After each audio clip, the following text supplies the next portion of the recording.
What's the scariest true story you know? My great aunt woke up in the middle of the night. She heard her dog making these low growls. She was single at the time and living alone in her ranch-style home. She walked out to her living room to check things out.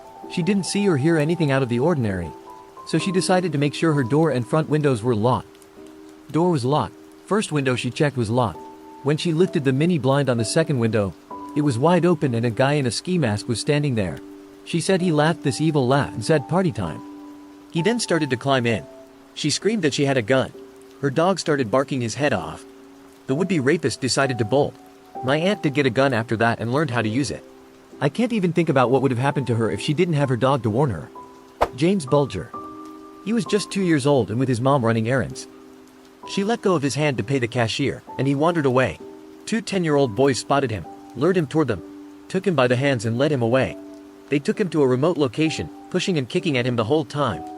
Some people questioned the two kids with the crying toddler, but they lied saying he was their brother and nobody intervened further. They took him to a secluded spot and tortured him. I don't want to recount the torture details, it's just too gruesome. They left his body on some railroad tracks hoping that being run over by a train would make it look like an accident. He was found days later, his body severed in half by a train. The boys were caught and became the youngest convicted murderers in British history. Security footage from the day they took James shows them watching children, picking out a target, and they were just kids themselves. They were released at 18. One of them is back in jail for possessing child abuse photos on his computer. The most terrifying thing about this for me is that my own son is only 2 now, and James's murderers were just children, too. It was premeditated and intentional and entirely random. Just a momentary lapse in attention and he became a target of 2 murderous children. The scariest true story I know is my own. I grew up with a very mentally ill and abusive father. The summer I was 16 and my younger brother was 13. My father shot my brother with a shotgun at almost point-blank range in our basement. Thankfully, it missed his heart by 2 inches and he is still alive today. I came home that evening to find my stepmother cleaning the blood off the tile floor like there was nothing to see. It was the most terrifying and surreal thing I've ever experienced. One would believe attempted murder would be enough to terminate custody rights, but alas the police chalked it up to accidental and my brother and I were too frightened of our father to say otherwise. At 18 and 15, respectively, my brother and I packed up and left the state never to speak to our father again. To this day, little bits of shrapnel still surface in my brother's chest. Germanwings Flight 9525. The co-pilot locked himself in the cockpit and set the airplane for a slow descent into the French Alps. For 10 minutes, the crew desperately tried to get back into the cockpit, but in this post-9/11 world, the door was designed to withstand assault did not fail. This was a daytime flight. Passengers knew what was happening. They could see the mountains getting closer out the windows. This wasn't a quick, oh my god moment. This was a long, drawn-out realization of what was coming and the end was inevitable. I lived next to a murderer. Faye Sweatlick was 6 years old when she was kidnapped out of her front yard. It was all over the news. I had news crews, cops, even the FBI all over my townhouse complex. My fiancé and I met with the FBI 3 times. They searched our home and everything. I remember clear as day.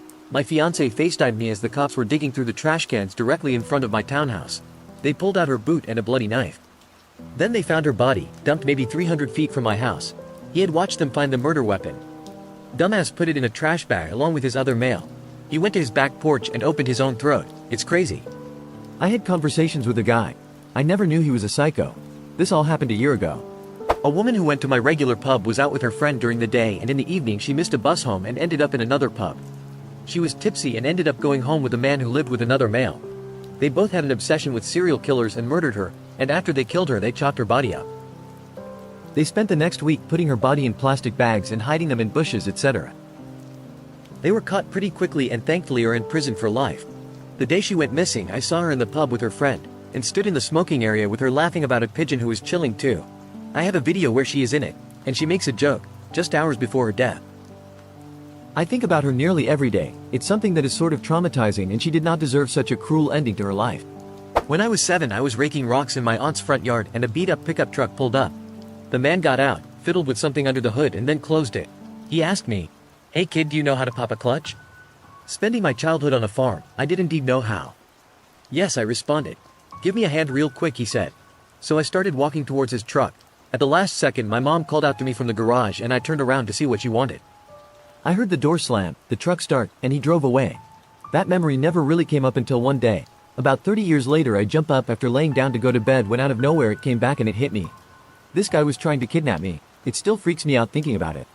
What radiation poisoning does to you if you're not lucky enough to die quickly? The worst case that I can think of outside of the Chernobyl incident was the case of Hisashi Aochi, a Japanese plant worker who was exposed to fatal amounts of radiation, but thanks to his family and the doctors he was kept alive against his will for 83 goddamn days.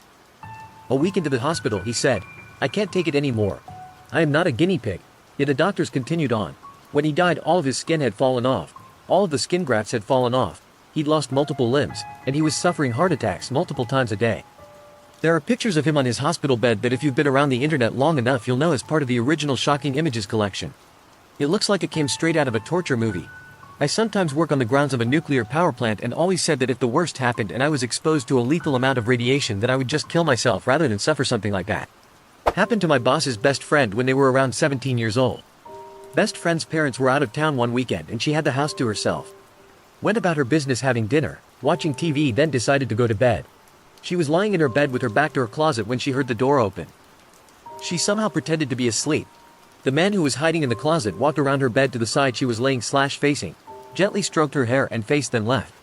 She immediately called her boyfriend to ask him to come over, then called her parents and then the police. Long story short, this man had been getting into their home via a doggy door. They didn't have a dog and didn't bother to secure it, and he'd been living in a tent in the forestry area behind their home for months to creep on her. They found a ton of surveillance footage of her sleeping and pieces of her clothes and stuff. If I recall correctly, this happened somewhere in Alabama, most likely mid-2000s. There was a guy in my town who stalked women at the furniture store. He would watch women pick out new chairs and he would just linger there and drop these strange comments like, "That chair would look nice in my den." Then one night he followed one of the women home. He snuck into their living room and then waited for them to enter the room. He'd then jump out and surprise them. He'd yell, "I knew you took my chair," and he'd scream and chase them. This happened over the course of 5 years. The local police never did anything because he was brothers with the sheriff. Women couldn't buy furniture by themselves. They had to start bringing chaperones. A guy I was good friends with had a party one night and called me to invite me over. It was me and my wife's first day off together in a while, and our daughter was 2 years old. I mentioned it to my wife and my daughter said, "No, don't go, Daddy." Of course I can't resist that, so I stayed home and we had a good night. My friend, however, had the worst night of his life. His party was going good and everything was fine, even though there was a friend of a friend there who no one really knew. Turns out the stranger had been smoking PCP and decided to start killing people.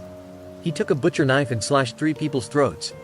My friend's wife threw their kids out of a 2-story window and jumped out herself, took them into the woods and called the police. All 3 people died. The police found the guy walking down the side of the road covered in blood and incoherent. He had no idea what he just did. We don't know if that is true or not. What really pisses me off is he was such a good guy. He was a big biker-looking teddy bear. Was never an asshole to anyone and always did what was the right thing. We worked together and hit it off from day one. Always ready with a joke and smile. Maybe not going saved my life, or maybe I could have helped. That weighs on me even 20 years later. The fact that some little puss destroyed the lives of 3 good families that he didn't even know really pisses me off, and I hope he rots in prison and gets his ass kicked every day. A woman 2 blocks away from my house had multiple children and was pregnant again. I heard my mom talking about her. She has more kids than me and she about to have another? She's crazy. My mom had 6 of us.